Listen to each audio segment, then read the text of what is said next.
Greetings and welcome. It's great to have this time with you. Thank you so much for tuning in.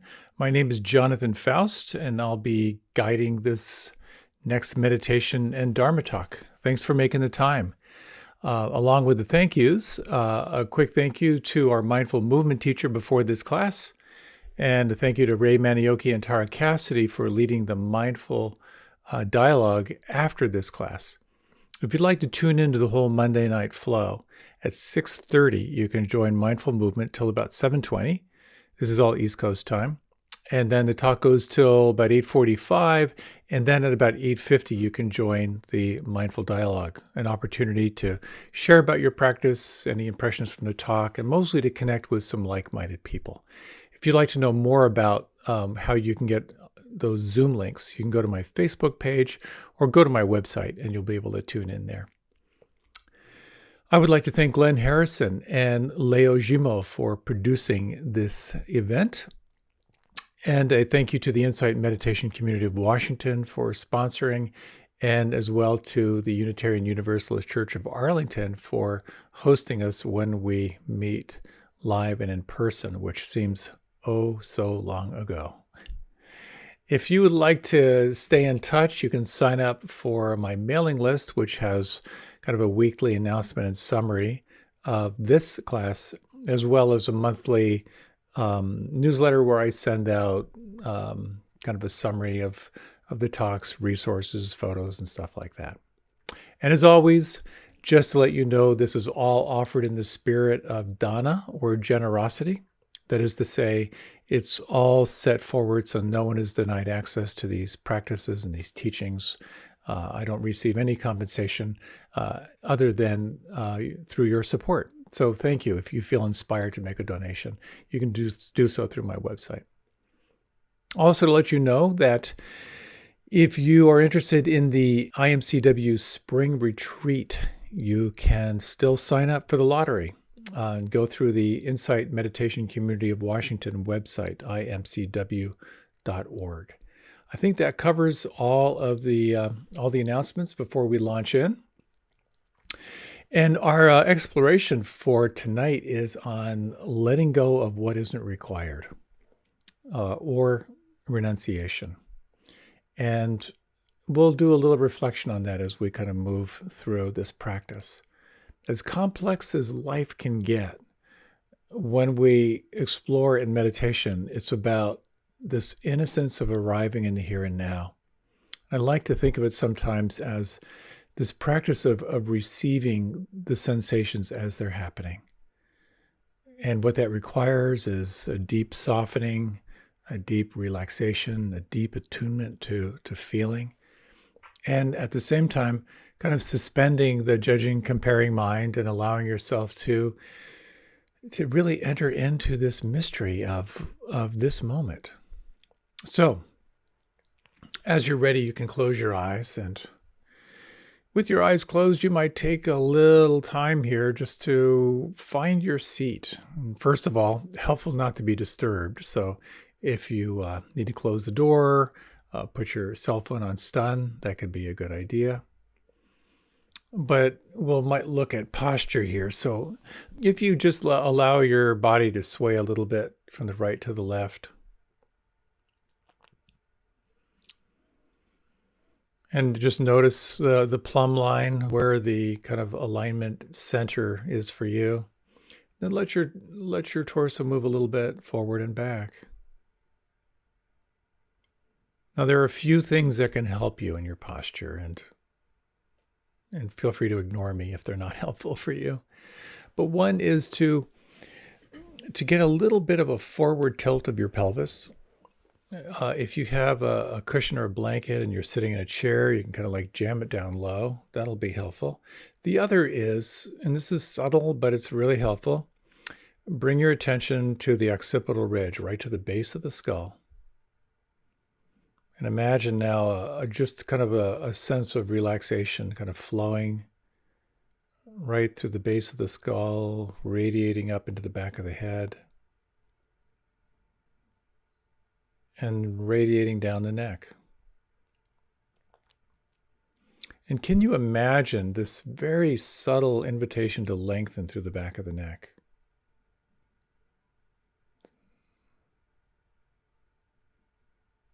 It has sometimes a very powerful way of cultivating a deeper sense of inner attention, chin parallel to the floor.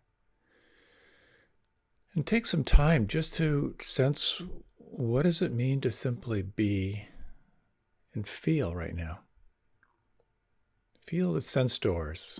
Notice the sounds, the real-time sounds happening all around you.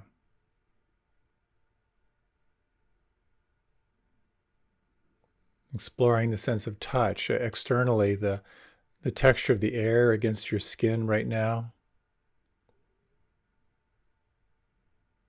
Any pressure points between your body and the chair or cushion.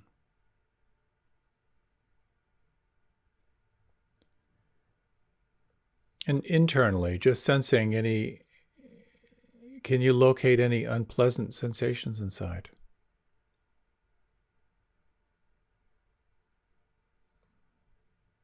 Anything inside you might label as pleasant.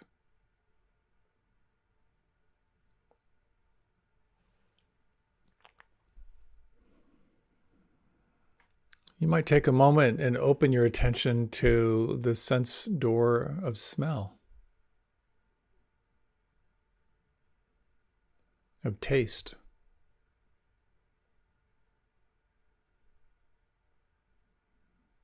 If your eyes are closed, you might sense the quality of the light beyond your closed eyes, or internally any sorts of colors or patterns.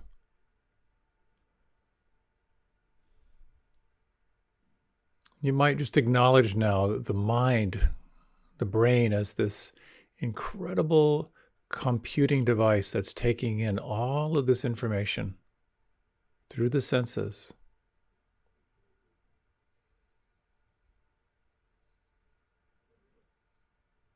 And interpreting the space that you're sitting in right now.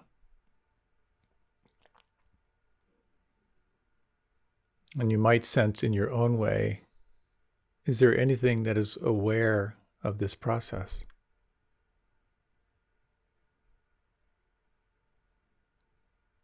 Aware not only of the sensations as they're happening, but also the filter through which you are perceiving them.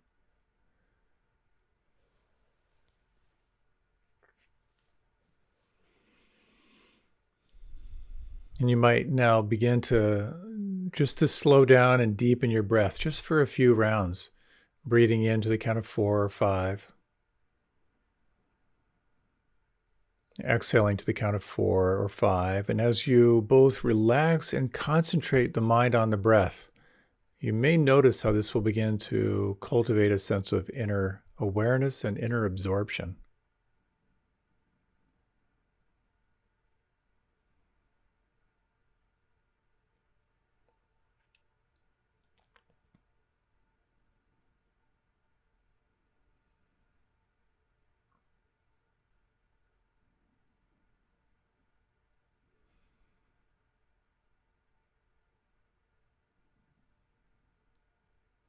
As it feels right for you, you might release any control of your breath now and just observe the breath as it is.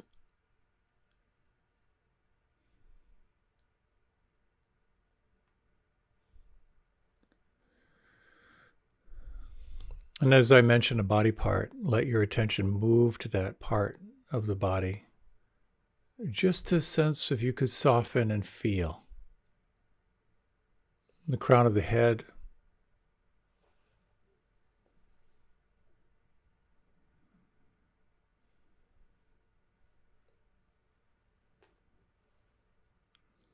the forehead and temples,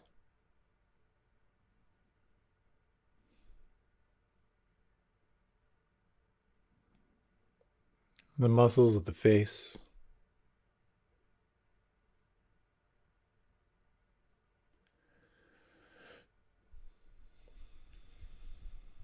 on the back of the head and the base of the skull.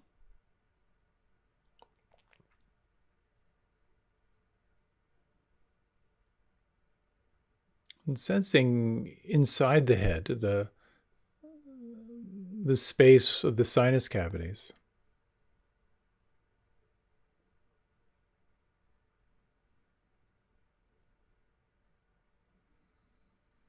The space inside the mouth.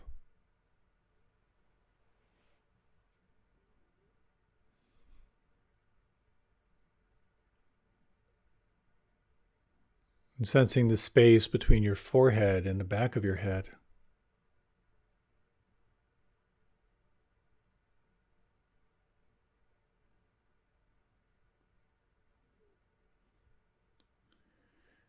And can you feel or imagine the space between the root of your tongue and the crown of your head?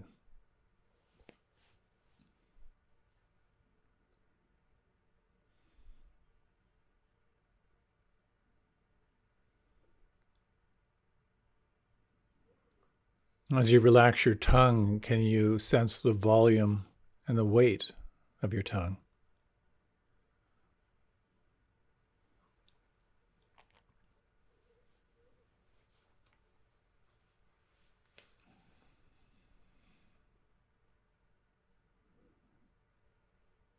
As you sense the lips, can you feel or imagine the volume of your lips?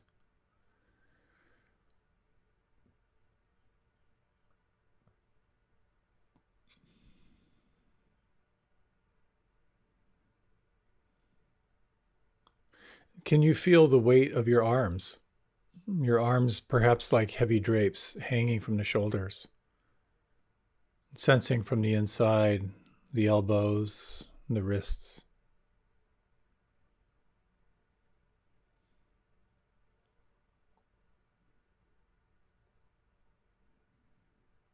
Feeling from the inside, the palms, the fingers and thumbs.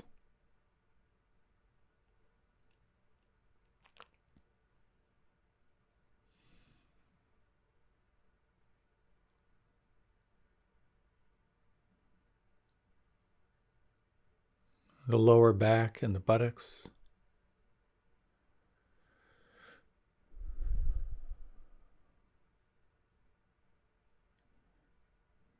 And the belly down through the floor of the pelvis.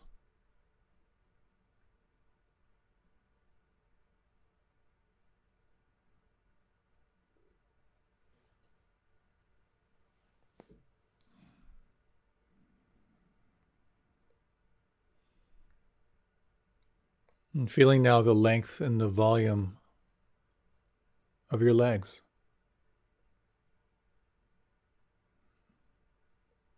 The hips to the knees.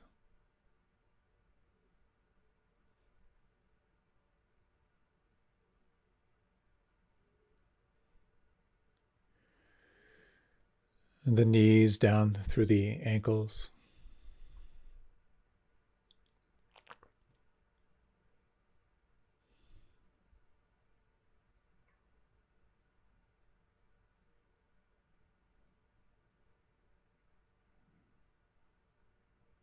The tops of the feet and the toes.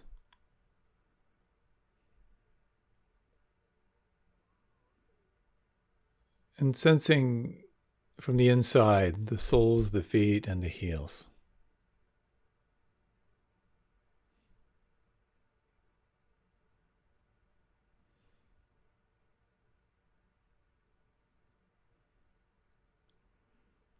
What could soften or relax inside right now?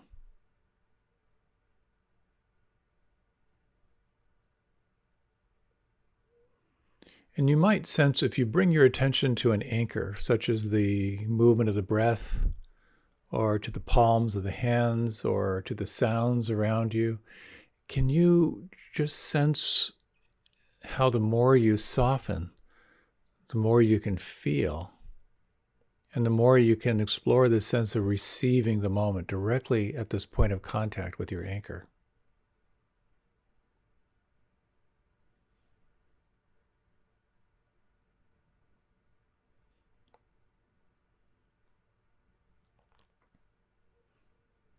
And as you continue in your practice now, noting when the mind wanders, remembering that we're not trying to control the mind, but to be aware of the mind. That you can again and again escort your attention back right to the point of your anchor. Just relax and soften and feel and explore this sense of receiving the moment directly through the senses here, from the inside at the point of your anchor.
And this aspect of meditation is this gathering of attention.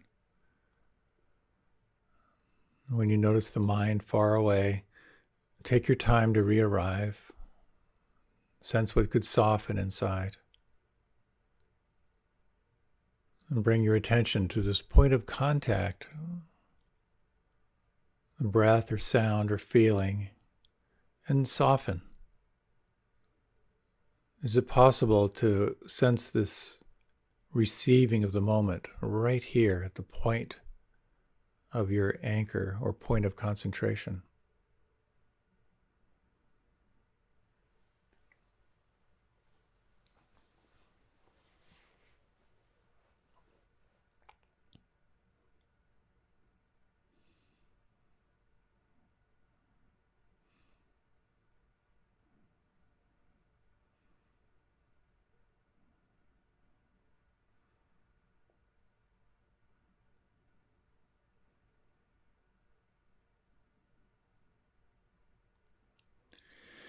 As you continue to relax and re-arrive and receive, you might explore what it's like to extend your awareness out beyond your anchor. Just sensing the space in which all things change. Noting if you can maintain the sense of the witness, the observer, of allowing things to be. And here you might again and again draw your attention back, soften, connect with the anchor from the inside. And then taking the seat of the observer, broaden, widen your awareness to this awareness of change and allowing and letting be.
And from time to time, you might explore these two fundamental questions of mindfulness.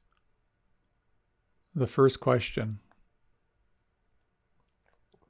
what exactly is your experience right now? Could you name the quality of this moment in a word or two?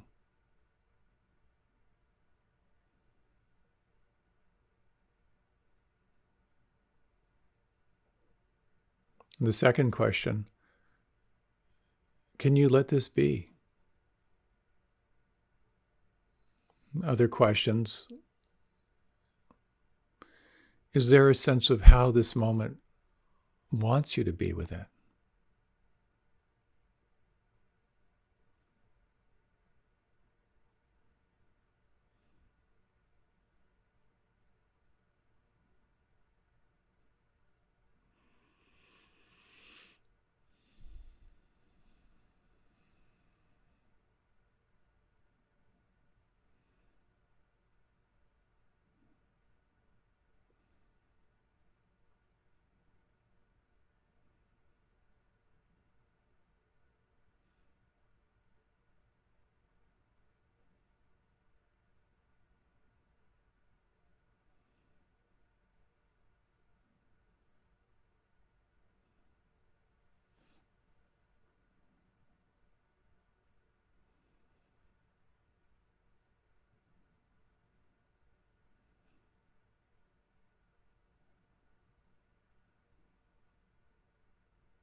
In these remaining 5 minutes or so, you might refresh your practice. What could relax or soften inside right now? Could you relax or soften your tongue and lips?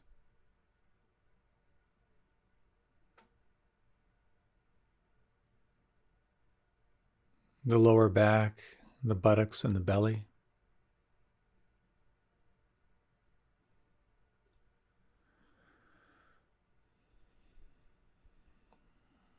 The palms of the hands?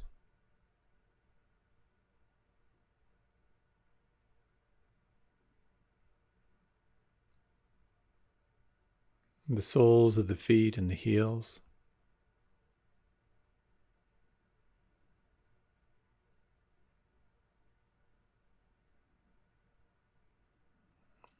As you bring your attention to your anchor, over the next 3 breaths, how intimately can you feel and receive the sounds as they're happening, the sensations as they're happening?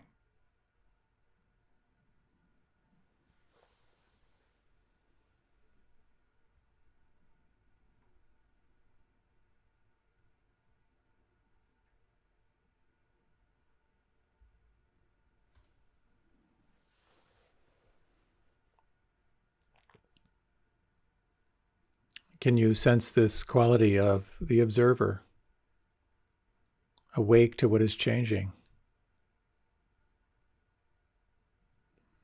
allowing things to be as they are?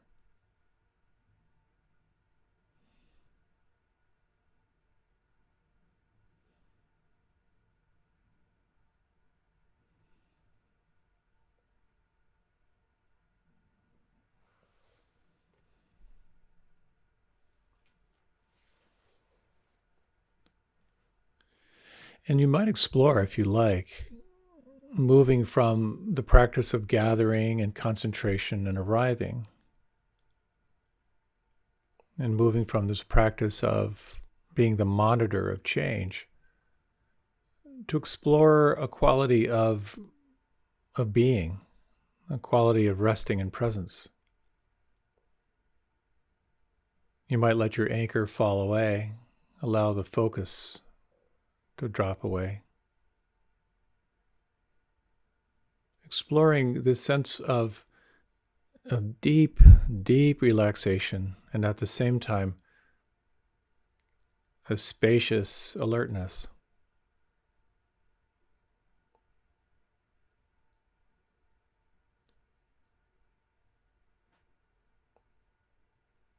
Is there anything right now that could soften or relax or let go?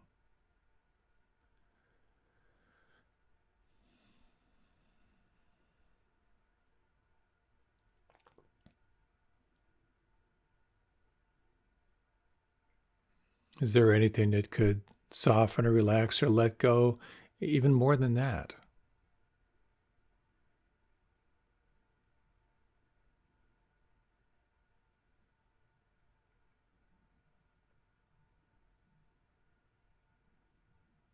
Relaxed, alert, and spacious, and allowing.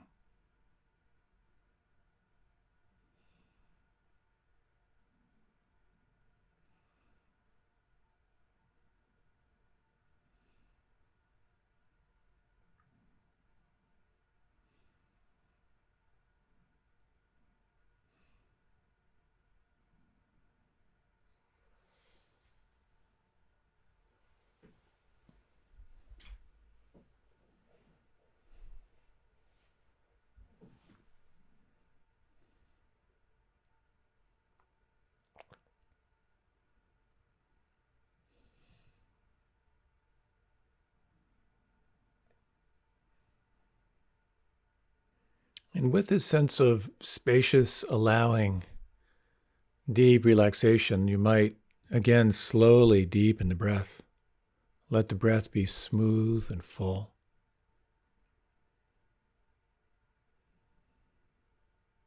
Explore this sense of feeling awake to the senses, and at the same time, this quality of spacious allowing.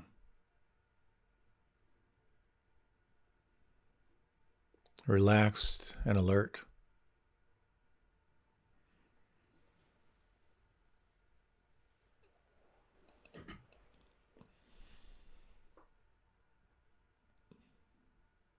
You might, with your eyes closed, begin to let your head drift a little bit to the left and to the right. Sense the movement from the inside.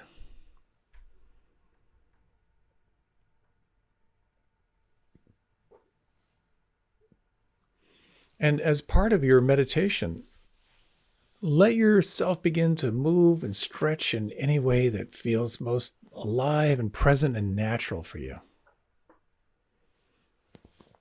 There's no hurry, there's no rush. You can take your time.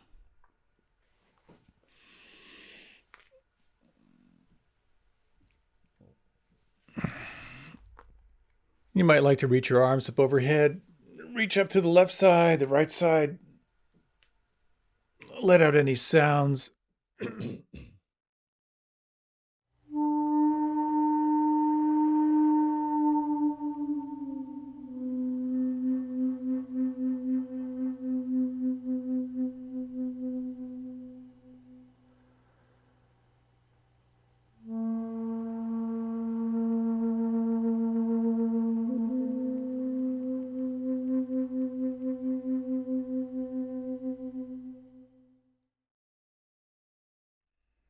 Welcome. It's a classic teaching story. A beggar had been sitting by the side of the road for over 30 years. And one day a stranger walked by, and as usual, the beggar said, "Is there anything you can give me?" Just kind of mechanically asking the question. And the stranger paused and said, "I have nothing to give you, I'm sorry." He stood there for a while, and then he asked a question. He said, "What's that you're sitting on?" And the beggar said, "Well, nothing. It's just an old box. I've been sitting on this box for as long as I can remember." The stranger asked another question, said, "Have you ever looked inside?" And the beggar said, "No. What's the point? There's nothing in there, just an old box." And the stranger insisted, saying, "Take a look inside." So the beggar managed to pry open the lid, and with astonishment and disbelief and with elation, he saw the box was filled with gold. And therein lies the metaphor for this talk and maybe for our lives. That what you're looking for may already be here. Some traditions say that what you're seeking is closer than you can imagine. The key is to look inside rather than outside. And it seems pretty clear that we tend to look outside ourselves for happiness. And more than that, we become fixated on happiness outside ourselves. And how do you stop that searching outside yourself? Or how do you redirect that natural movement of the mind? That's the topic for tonight. Renunciation. That's a heavy word. I like to think of renunciation as letting go of what doesn't serve you and embracing what does.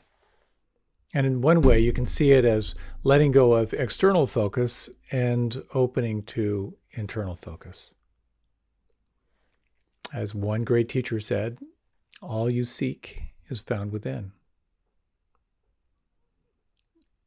A couple other quotes just to share with you. Mahatma Gandhi said, "A person of knowledge attains peace only through renunciation." Wow. So if you want knowledge and peace, it's only through this inquiry into letting go of what doesn't serve you. So that's the East. Here's someone from the West, Andrew Carnegie, who said, "The secret of happiness is renunciation." What? Freud, "It's impossible to overlook the extent to which civilization is built upon a renunciation of instinct. Society is built on the renunciation of instinct." Harshatwala, last quote. "In the journey of life, it's not what you do, it's what you don't do that matters most." So here we are in part 3 on the 10 perfections on renunciation. And what I'd like to talk about, part 1, know what you deeply want and what you truly want. In part 2, address what's between you and what you deeply and truly want. Part 3, simplify and dedicate your life to what you deeply and truly want. And part 4, keep remembering what you truly and deeply want. So, know what you deeply and truly want. There's an interesting headline some years back. Why 3% of Harvard's MBAs make 10 times as much as the other 97% combined. Well, that intrigued me. Harvard, as you know, has a very, very low acceptance rate, and most people there are pretty standout. What they found in this survey they did, and I don't know when they did this survey, but 84% of MBA graduates had no specific goals. 13% had goals, but they hadn't written them down, and 3% had clear written goals and plans. So many, many years later, the 13% who had some goals were earning twice as much as the 84% who had no goals at all, and the 3% were earning 10 times as much as the other 97%. So I'm not advocating that making money is the end-all and be-all, but for many, it's very interesting to reflect on how knowing what you want tends to drive and focus your attention.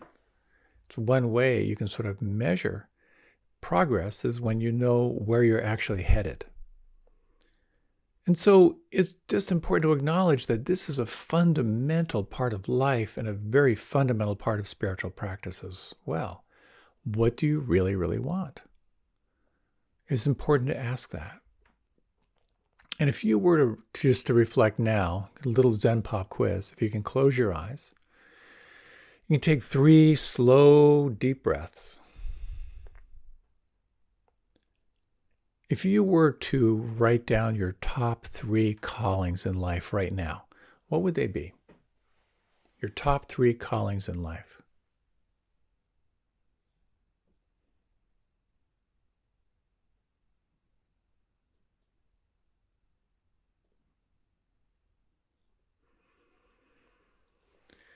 So if you have a sense of them, you might want to write them down, and you'll be,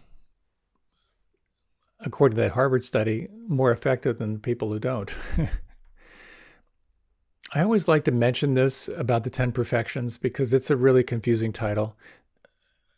10 perfections implies that if you don't do these perfectly, then you're not perfect. So it's a setup for self-judgment, self-criticism, and all that stuff. But it can be seen as like the 10 best practices, if you will. So really what it comes down to is there a better and more effective way to move toward what I want? And I think it's pretty clear that if you know what you want, then you can sort of measure how you're doing against that. This path, or the path of awakening, if you will, it turns into, there are 2 questions. One is the path of self-improvement. That's always getting better in every way. It's becoming a better partner, better listener, more focused, better meditator. And then there's the path of liberation, of just cutting through all that stuff. The 10 perfections can be seen as a never-ending laundry list of continuous self-improvement, kind of like a treadmill. But they can also be seen as these facets of a gem that you can polish. So what is most important? I spend a lot of time on this because I've really come to recognize how critical it is. That where the attention goes, the energy flows. I have worldly goals, stuff I want to get done in this life while I'm here. But I think some of the intangibles for me is what I really want is to feel happy no matter what the circumstances.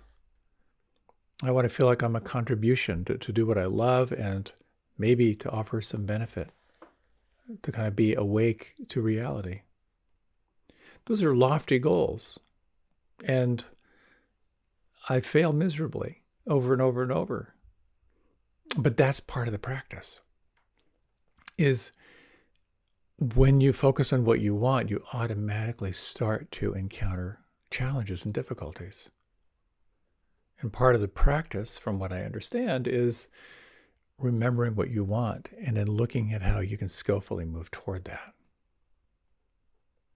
So this is part of the calling of life. You're called into your journey, and then you start hitting difficulties. So I recently hit a big snag. This is actually a couple of years ago when I first tried this. YouTube tends to be the bane of my existence. I don't know what it is about seeing moving images. When I grew up, we only got 1.5 television channels, and then I just never watched TV.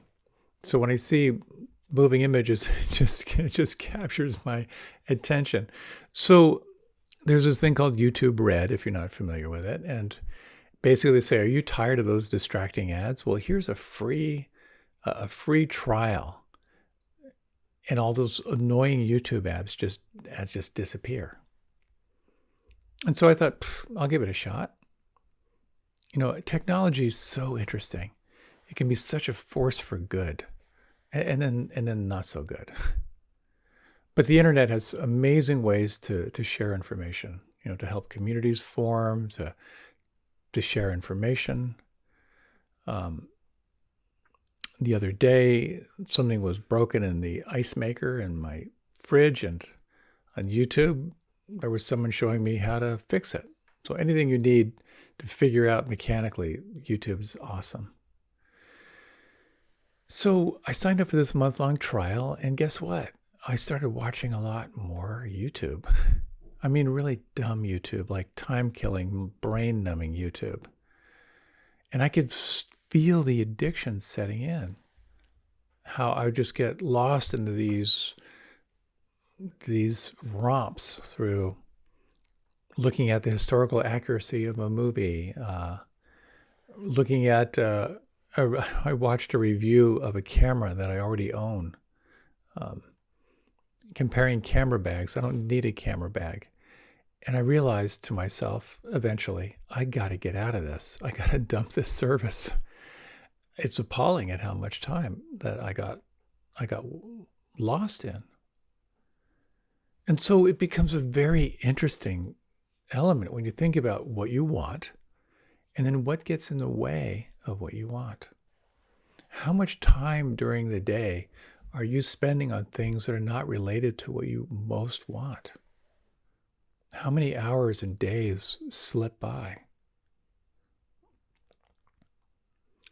So what happens is when you focus on a goal, whether it be a tangible goal or kind of an intangible goal of how you want to live your life and how you want to feel at the end of your life, you start to see into the nature of mind.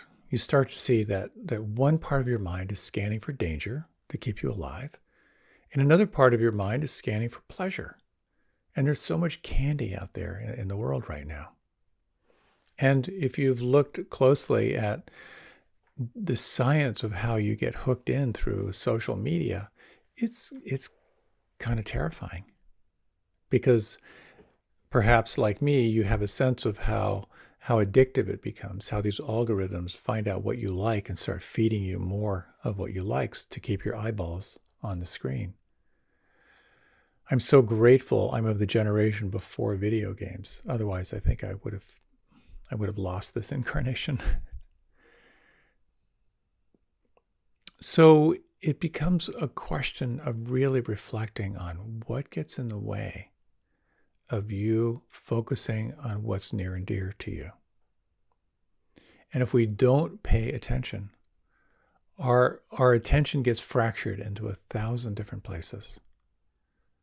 And this leads to this exploration of this teaching around renunciation, this teaching around letting go of what does not serve your highest calling. And like in the teaching on ethics, it can sound a lot like thou shalt not. That's part of it. But it's an invitation to step in much, much deeper into what's important in your life, and then how to align your life around that. In many ways, it's the art of simplifying. And specifically, you could say it's about turning away from sense pleasure as a means of gaining happiness. And then this brings up a lot of questions for a lot of people around, well, what is this practice of renunciation? What does that mean? And there's sort of classical interpretations, and then there are more modern interpretations, and ultimately there's your interpretation of how you can apply this in your life in a way that's gonna fuel you. So there's a story about Ananda, who was the Buddha's assistant. He went to the Buddha and he sat down and he said, there are those of us householders, that is, those not non-monks, who indulge in sexuality, delight in sensuality, enjoy and rejoice. Yet I've heard the doctrine of renunciation, and I know that young monks leap up at renunciation, grow confidence, steadfast and firm, being at peace. Right here is where the doctrine and discipline are contrary to the great mass of people. So Ananda is saying, hey, there are a lot of us here who find sexuality, sensuality, and life, enjoying life as great. And yet here are these young monks who really they're getting lit up. They have confidence. They have this sense of being steadfast and firm. Like, I love my life, but I can't imagine why some people jump at the chance to take vows of poverty and celibacy. I like the idea, but it seems extreme. It's basically what he's saying. And so the Buddha says, so it is. So it is. Even I myself, before my self-awakening, when I was still an unawakened bodhisattva, thought, renunciation is good. Seclusion is good. But my heart didn't leap up at renunciation. It didn't grow confident, steadfast, or firm. So the Buddha's saying, yeah, it's the same way for me. The Buddha goes on to say, and I'm going to paraphrase here, then the thought occurred to me, what is the cause? What is the reason why my heart doesn't leap up at renunciation? That it doesn't go confident, steadfast, or firm? And then the thought occurred to me, I haven't seen the drawback of sensual pleasures. I haven't pursued that theme. I haven't familiarized myself with it. That's why my heart doesn't leap up. So the Buddha is basically saying here, I realized I never really thought about it. I didn't think this through. Then, the Buddha said, the thought occurred to me, if having seen the drawback of sensual pleasures, if I were to pursue that theme, and if I understood the reward of renunciation, if I were to familiarize myself with it, there's the possibility that my heart would leap up at renunciation and grow confident and steadfast and firm. And so basically the Buddha said, well, maybe if I look at this closer, I can start to see what the benefits are. And so he goes on to say, when I remained there, I was beset with attention to perceptions dealing with sensuality. That was an affliction for me. Just as pain arises as an affliction for a healthy person, so does the attention to perceptions dealing with sensuality. That can beset me as an affliction. So here the Buddha is saying, I realize just as I'm pushing away pain, it takes me away from being fully awake, so does pursuing pleasure. That's actually an equal force that takes me away from being present. So when I look closer and experimented, the Buddha said, I saw not only was it beneficial, but it ushered me into an experience of rapture and pleasure, of concentration and clarity. So the Buddha is saying, when I really gave it a shot, not only was it good, it was mind-blowing. So this exploration of letting go of pushing away and grasping, if you like, you can close your eyes just for a few moments. Another little Zen Pop Quiz. Just again, you might just feel the breath. Take one slow, full, deep breath. And you might just explore these following questions. What would your experience of this moment be if there was no desire?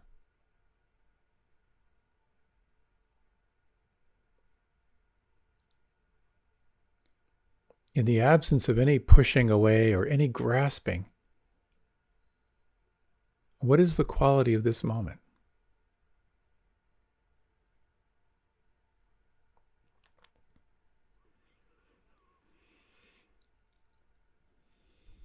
If you like, you can deepen your breath, and if you like, you can open your eyes. You can remain with them closed. No one's watching. This was not somewhat, this was my experience. I've had the incredible opportunity to go through periods of time in my life where I was able to actually explore renunciation, formal renunciation. I took a vow, what we called simplicity, which was basically a vow of poverty for about 13 or 14 years living in a spiritual community. And I had a formal vow of celibacy for a little over 6 years.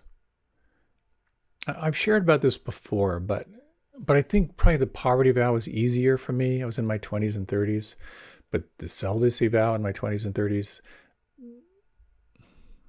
some major growth opportunities. To be in this community, which I was so intrigued by the experience there, it was required that you would refrain from romantic relationships for a minimum of 4 years. Being in my 20s and 30s and full of vigor, it seemed unimaginable, but I thought I'd give it a try. And not only was it helpful, but it too brought me to very, very powerful internal experiences. I think I learned more about myself in those years than ever before. And again, I've touched on this before, but basically, when I made the commitment to refrain from romantic relationships and to refrain from sensuality and sexuality in particular, one thing I realized was how outer focused I was in regard to my own inner happiness. I was focused on the idea of a relationship, the concept of a relationship, the entire projection onto other people in this fantasy world. It was pulling me away from my own internal experience. I was also became very self-consciously and kind of humiliatingly aware of how I was constantly posturing myself around relationships where I was romantically or sexually attracted, and how much it was all external focused. So everything I was doing was around getting the response that I thought I wanted.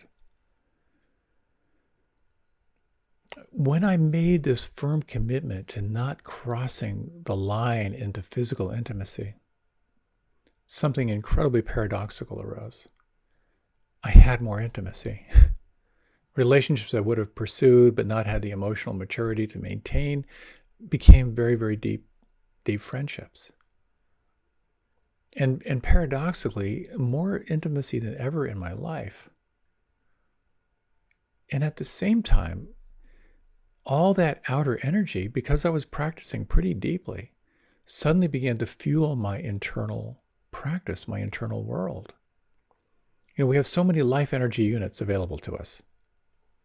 When those life energy units are all focused outside and those doors are closed, that energy has to go somewhere. And where it went for me was this dramatically heightened sense of self-awareness. My meditation practice became so much more profound. And the sense of absorption and rapture and internal pleasure was so rich and so deep. I'm so grateful for those years, and I'm grateful they're in the past, because there are other ways to explore sensuality and sexuality that can be equally, if not more powerful. I'm going to talk about that in a little bit. But the idea here is around simplicity. In yogic terms, we are practicing what's called Brahmacharya. And Brahmacharya basically means moderation of the senses. So you're pulling back from sensual engagement.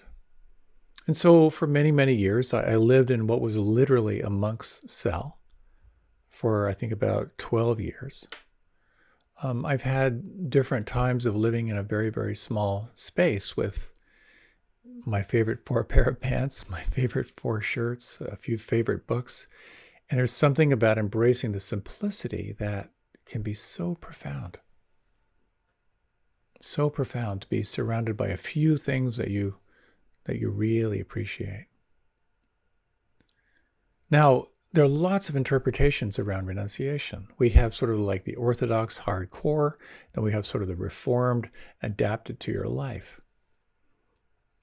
The classical teachings, or some of the classical teachings around renunciation, are kind of designed to reveal the impermanence of the body.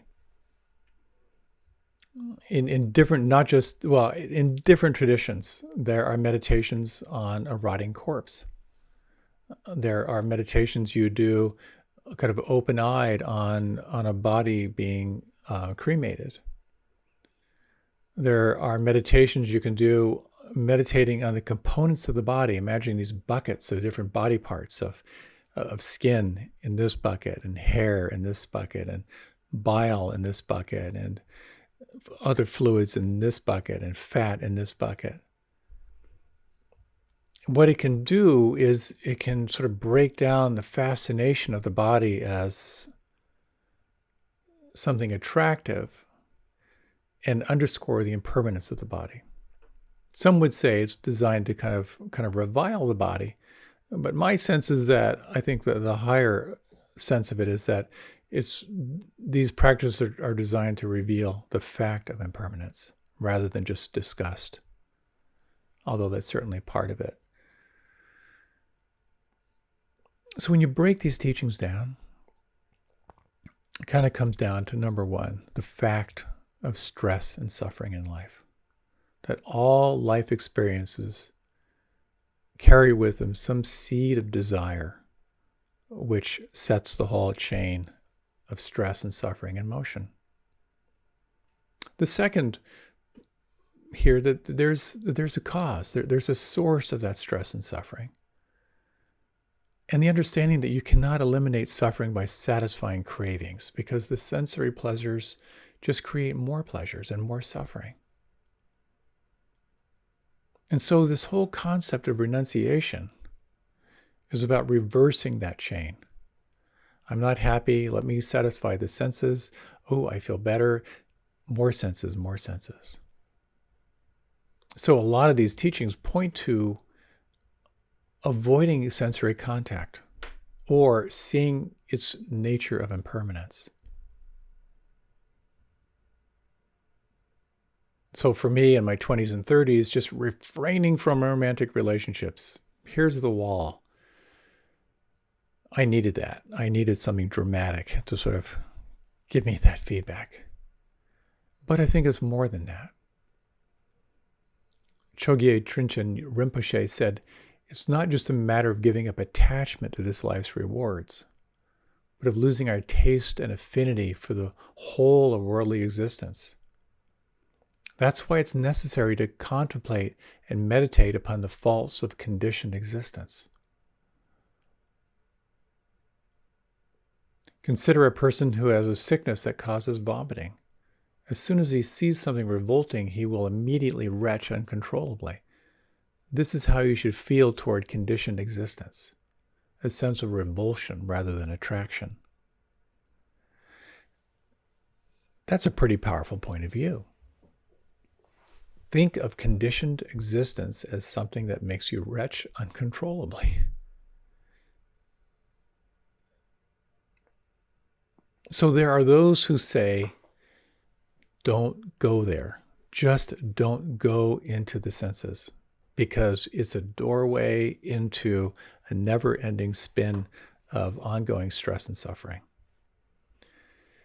And this isn't some Asian macho thing. It's not limited to Buddhism or yoga. Christianity and all other traditions have some element of viewing the body and worldly life with disgust. And sometimes we need it. Sometimes we need these powerful, dramatic boundaries to help to wake us up. But I also feel that there is a more moderate approach. And it's the teaching of the middle way.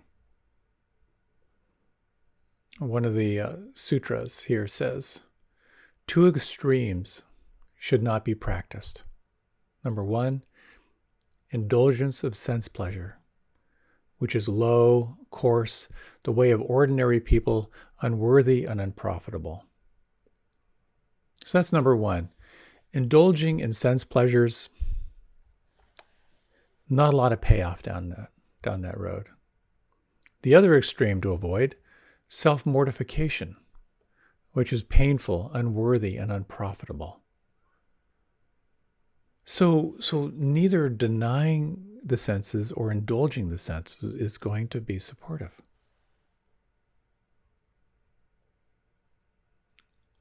So what are these teachings pointing toward in all these wisdom traditions?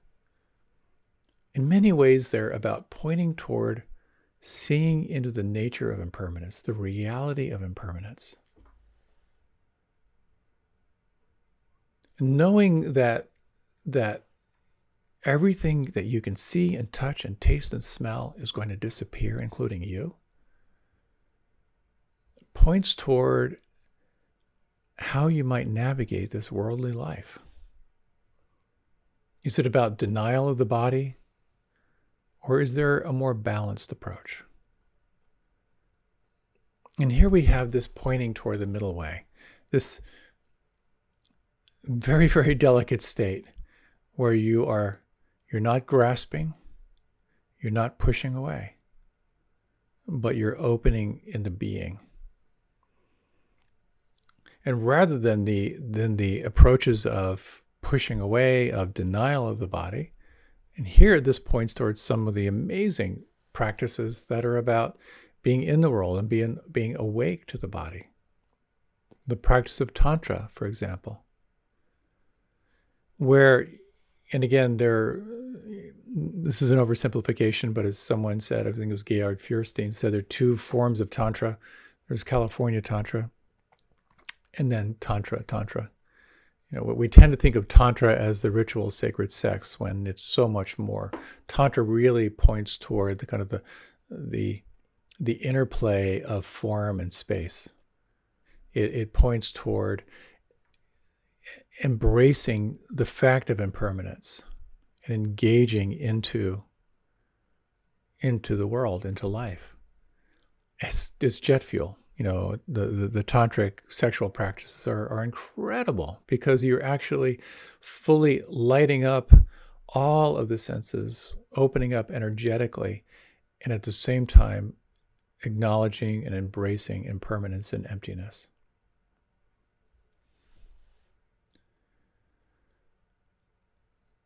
So anytime that you want something in your life, chances are you're sacrificing something to get it. There's a question that seems really relevant to me. What do you want? What are you willing to give up to get it? So when you do a retreat, a meditation retreat, for example, you make a commitment to not distract yourself. We talked earlier about kind of the ethics and values. You make a commitment not to speak. You make a commitment not to steal. You make a commitment, not to lie, which is part of not speaking. You make all these commitments, some of the very specific around retreat, not to read, not to write, not to leave the grounds, to just accept what's freely given. You're removing these distractions while you're going inward. There's just nowhere to go other than here and now. And when you do that, there can be a very powerful release and purging of memories, of seeing attachments, of suffering. Everything between you and feeling free just kind of gets flushed out to be seen and named and held and released. I have had on meditation retreats some of my most powerful experiences of rapture, levels of inner bliss. I not only hadn't I not experienced them before, I hadn't really imagined them before. And part of that experience was from what I was doing, the concentration and metta and all of that. But a lot of it had to do with what I was not doing. I was not fracturing my attention in 100 different directions. I was beginning to pick up more and more of a sense of concentrated moment-to-moment awareness. And I think that's what this teaching points to, is learning how to stay focused on what's most important in your life and renouncing what gets in the way of that. Anything you wanted, anything you really wanted probably involved some sacrifice. Getting a degree means you're not going to focus on a lot of other stuff. Being in a relationship means sacrificing your preferences to include the other person's point of view. Working toward a project means you're limiting distractions. Being a good parent means letting go of all of your preferences to really be there present for your family. And many people who've achieved some success in life have learned how to cut out those distractions. They've learned how to let go and sacrifice toward their goal. Some of it's kind of simple. I was really inspired by President Obama when I read that he only has 2 suits. He said, I have to make decisions all day long. I'm not going to waste my energy on what suit I'm going to wear. And that inspired me to actually limit my wardrobe. So for the last many years, I just have gray, black, and white. I love it. No distractions. Other ways that I kind of practically use this sense of limiting distractions, I have an app that I use. It's called Focus at Will. and it uses binaural beats and certain soundtracks that kind of help you to maintain focus. So I put on my headphones and I set the timer for 25 minutes, and I try to work in these 25-minute increments where I'm doing just one thing without distraction. And I have to say, boy, has that made a difference. Another thing I do, which I mentioned before, is I write down 3 things that I'm going to accomplish per day. And I do those first. And I put on my headphones, try to remove distractions. And sometimes it's stunning what I can do in 25 minutes as opposed to about 4 hours of fractured attention. So, knowing what you want, and then reflecting on what you're willing to sacrifice, what you're willing to let go of to support that, can be really helpful. And you may have noticed how sometimes you can be really, really effective and really focused, and other times you can't. The key, I think, here has something to do around these principles of renunciation, of letting go of what doesn't serve you. A good friend of mine has a medical clinic. He's a doctor. He's head of this clinic. We were chatting. He said, "Hey, you want to save $20,000? I said, "Sure."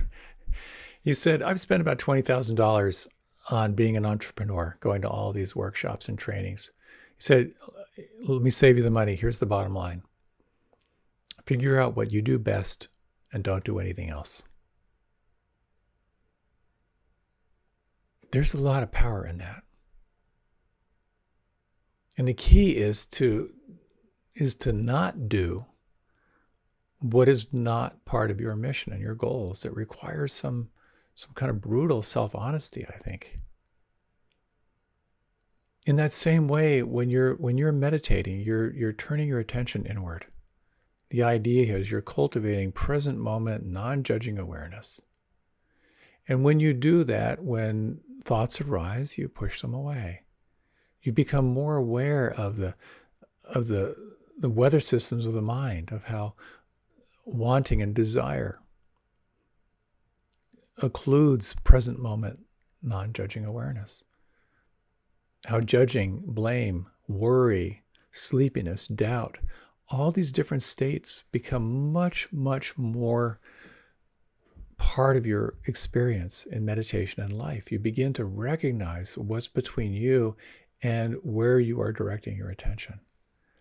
It makes it harder, but it's also incredibly powerful, because inevitably you begin to see more into the nature of impermanence, how everything changes, how everything falls away. You begin to see into the nature of stress, how what you're identified with leads to intense dissatisfaction. And you start to see into your true nature. So, how do you cultivate this sense of renunciation? The first, again, is to really identify what calls you in this life. What lights you up? And then to look carefully and honestly at what and how do you fracture your attention? What gets in the way? And then to look skillfully at how you might look at some of the skillful means, and to be honest about what you need to move toward what most supports you. And I subscribe to that line that company is stronger than willpower. When I'm aligned with other people who want what I want, that is a force that's incredibly powerful. And I think that's an important thing to reflect on if you're inspired to align your life more around what you want. What are you willing to give up? And what are you willing to receive in terms of support to move toward that? What I find is every time you step back from the world, whether it's just for meditation or anytime you pause, anytime you deeply refresh, you return more alive. I grew up in southeastern Pennsylvania, and we had lots of these limestone caves, and I used to go spelunking. And one of the things I loved about spelunking was spending a couple hours underground. That was fun and interesting and scary and adventurous. But what always blew my mind was when I came out of the cave, the smells, the sights, the colors were just amazing. That sense of like withdraw and re-engage. All the stuff I just took for granted I saw when all that was taken away. So a critical part of this, and each one of us has to figure this out for ourselves. What can you do that most enlivens you, where you can step back from the world and deeply, deeply refresh?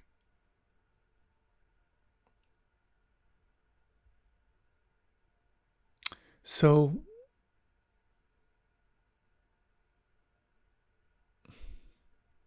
renunciation is not necessarily about letting go of pleasure. It can be perhaps the sense of like letting go of short-term pleasure for long-term pleasure. For me, in my formal practice of celibacy, I was letting go of short-term sensual satisfaction that resulted in a long-term pleasure of intimacy and connection. The question, again, what do you want? What would most support you in that? What are the practices that can move you toward what really calls your heart? And what are the practices of renunciation? What is it that you're willing to not do that can cultivate that outcome? Why don't we take just a few minutes before we close? If you like, you can close your eyes.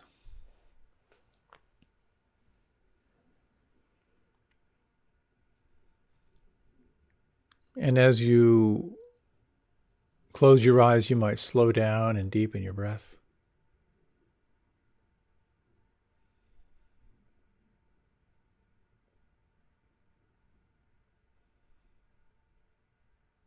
And just a sense for yourself in these final minutes. What calls you in life? How would you like to feel in this life journey?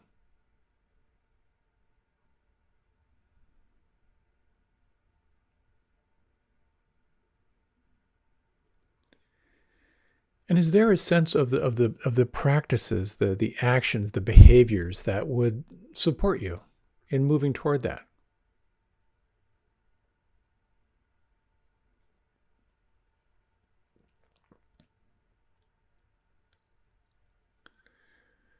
And is there a sense of what gets in the way? What fractures your attention? What pulls you away from what you sense you most want in this life?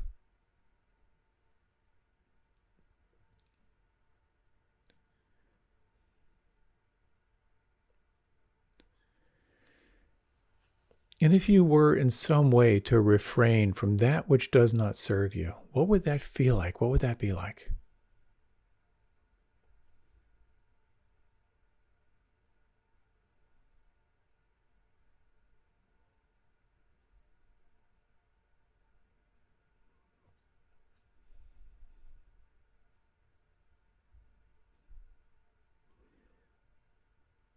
As you're ready, you can deepen your breath, and as you're ready, you can open your eyes. Just one final thought to share with you.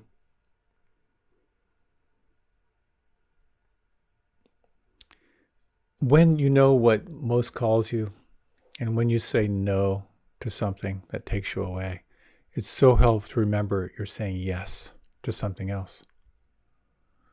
So when I say no to YouTube, what I'm saying yes to is I want my attention to go here. And that can be a very joyous distinction. That whenever you find yourself saying no, what is it you're saying yes to? We are so drawn to thinking all the answers are out there, and we forget that we're sitting on this little box of gold. And as you explore this topic and what this means for you,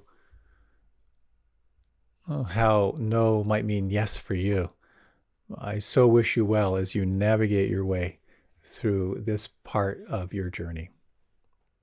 Thank you so much for your time and attention. I so wish you well. May your no's clearly be yeses that fill your heart and your life.